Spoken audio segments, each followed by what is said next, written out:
దర్శకుడిగా నా స్థాయి పెంచింది పవన్ కళ్యాణ్ గారు అయితే, దర్శకుడిగా నాకు జన్మని పునర్జన్మని ఇచ్చింది నా మాస్ మహారాజ్ రవితేజ.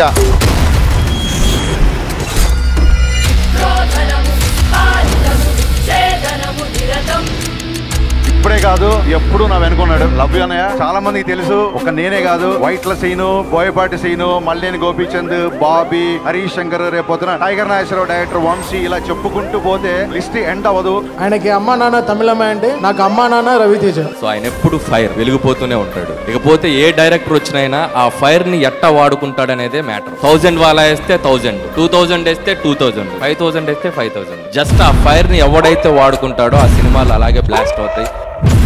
చంటిగాడు వచ్చాడు, ఆడవాడు నేనేరా. తుడుచుకుంటే పోతుంది అనుకుంటే 100కి 99 సార్లు నేను తుడుచుకోవడానికి రెడీ. కానీ నేనే పోతాను అనుకుంటే నువ్వు పోతావు.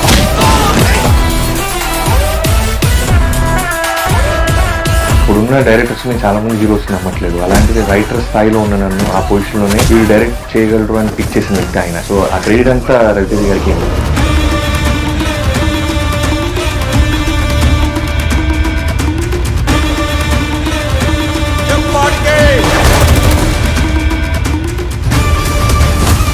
నేను వెనకున్న వాళ్ళని చూసుకొని ముందుకొచ్చిన వాడిని కాదు రోయ్, వెనక ఎవడు లేకపోయినా ముందుకి రావచ్చు అని ఎగ్జాంపుల్ సెట్ చేసిన వాడిని. ఒంగోలు నడి రోడ్డు మీద నగ్నంగా నిలబెట్టి నవరంధ్రాలో శేషం పోస్తాన్న కొడక. సిటీకి ఎంతో మంది కమిషన్ వస్తుంటారు పోతుంటారు, చంటిగాడు ఇప్పుడు ఇక్కడ ఉంటాడు. లోకల్ హిందువులకి భగవద్గీత, క్రైస్తవులకి బైబల్, ముస్లింస్ కి ఖురాన్, పోలీసుడికి FIR. నన్ను చంపే కత్తి గాని గన్ను గాని ఇంకా తయారవలేదు. Make an order. ఒరే అప్పిగా సుబ్బిగా నువ్వు ఎవడైతే నాకేంట్రా నా టొప్పిగా. అలా నేను ఇండస్ట్రీకి రావడానికి ఇంకో కారణమైన మాస్ మహారాజ్కి ధన్యవాదాలు సార్. సిగ్గు అనే పదాన్ని ఇంట్లో పెట్టేసి బయటకు చాలా బలంగా చేయగల పెర్ఫార్మెన్స్ నాకు. అందుకే అంటే ఒక ఇన్స్పిరేషన్ నాకు.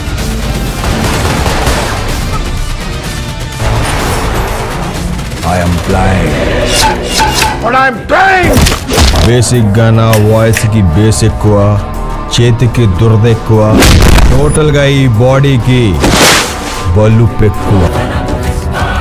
బోన్ వోయాజ్.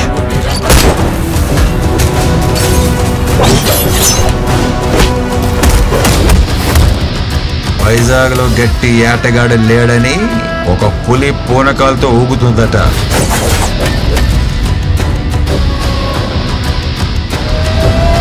ఈ భూమి మీద నన్ను ఆపగలిగేవాడు ఎవడైనా ఉన్నాడంటే అది నేనే. జన్మ పునర్జన్మ film industry and influence a lot అండి. నా సినిమాలో ల్యాగ్ లేదు అంటారు చూసారా, ఆ ల్యాగ్ లేకపోవడం అనేది నేను రవితేజ గారి దగ్గర నేర్చుకున్నాను. ఆయన మాటల్లో, ఆయన చేతల్లో, ఆయన నడకలో, ఆయన ప్రవర్తనలో ల్యాగ్ ఉండదు. ఆయనతో హాలిడేకి వెళ్తే కిలోమీటర్ వెళ్ళిపోతుంటాడు, చచ్చిపోతాం. టక్క టక్క టక్క టక్క నడుచుకుంటూ వెళ్ళిపోతాం. చాలా మంది తెలుసు అసలు స్పీడ్ అనేది అన్నయ్య నుంచి వచ్చింది. నా కెరీర్ స్టార్ట్ అయింది, నాకు ఆపర్చునిటీ ఇచ్చింది రవితేజ గారు. డాన్ సీను సినిమాతోటి, డాన్ సీను, బలుపు, ఇప్పుడు క్రాక్. జీవితంలో హాఫ్ ఆఫ్ ద లైఫ్, నా సినిమా ఇండస్ట్రీలో సగం జీవితం రవితేజ గారితో గడిచిపోయింది. ఆన్ స్క్రీన్, ఆఫ్ స్క్రీన్ కూడా. పక్షంలో నా మాస్ మహారాజ్ ని అలాగే ఎంతో మంది ఫ్యాన్స్ ఎప్పటి నుంచో ఎలా చూడాలనుకుంటున్నారో అంతకు 100 times చూపించడం మటుకు చాలా గర్వంగా చెప్పగలుగుతాను.